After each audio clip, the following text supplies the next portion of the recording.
because I was in transition myself. I've been involved in movies. I won the first award ever at UTEP in '96. I've been a part of big major film projects. I can drop names like I've been infamous for. I can do this and that. But it's all kind of like smoke and mirrors. And at that point, I was like, fuck, what am I really doing? Where am I really going? Like, what set of decisions have I made? And like all this existential things that I was going through. And I didn't want to go work at a TV station. I didn't want to go work in an ad agency. Like I could have. I didn't want to go into being a reporter or a writer for a newspaper or none of that. I wanted movies. I wanted storytelling. I wanted my journey to have a tangible value proposition in the ever-changing face of what life is in this grid. And I went out there, and as a result of going out there, Bobbi Shapiro came up to you, started talking to you, connected with me. She asked me, "What do you do?" I said, "I'm a writer." And she tells me, "Well, my husband's looking for a writer.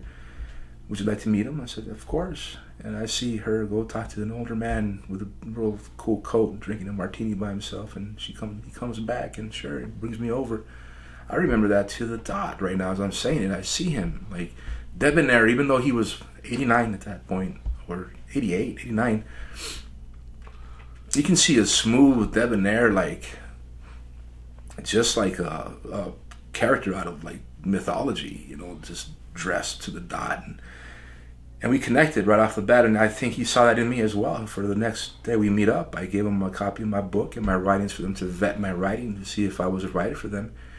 And then, we connected, and he hired me to write his book, and I was the third writer on his book. He had his brother, George Shapiro, who passed away earlier this year, produced the most successful TV series of all time in Seinfeld, and he was one of the PR team on Rumble to the Jungle and Muhammad Ali, and he was like discovered Andy Kaufman, and like he's a giant in the industry, and the beautiful, powerful story, and the fact that they had two writers, one a Harvard guy and another a UT guy that wrote for Carl Reiner, and that Don fired them just because they didn't connect, and he and I connected.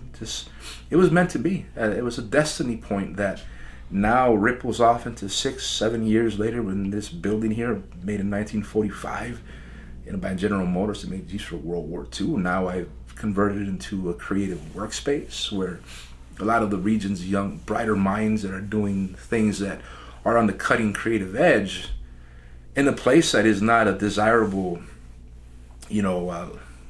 point of attraction, where people don't get up in the morning and say, "I got dreams and I want to go live in El Paso, Texas." If people on the East Coast, people in South America don't do that. I mean, in South America they do, but like all over the world, they don't. This is not a dreaming point. This is a point where you go and you leave, and for him to come here and convert it into a place of almost transcendental value, if you're able to connect to that. And I like to think that we did that in his book that took me 4 years to write. Over 300 rewrites, over me bringing in several people to help me with it. From co-writing some chapters, taking some some edits here and there, bringing in 2 doctors to come and help me with structural scenarios. But at the end of the day, with all that being said, it was he and I that sat and wrote it for years. I've been here. When you ask if I'm afraid of the ghosts that are here, sure, I'm aware of energy, but I think that we have privy to the land because we're biological entities, and so if you're aware of that, you permeate your scenario. And I'd have to sacrifice things, but I did, I came through on writing a book that I think will stand the test of time. And yeah.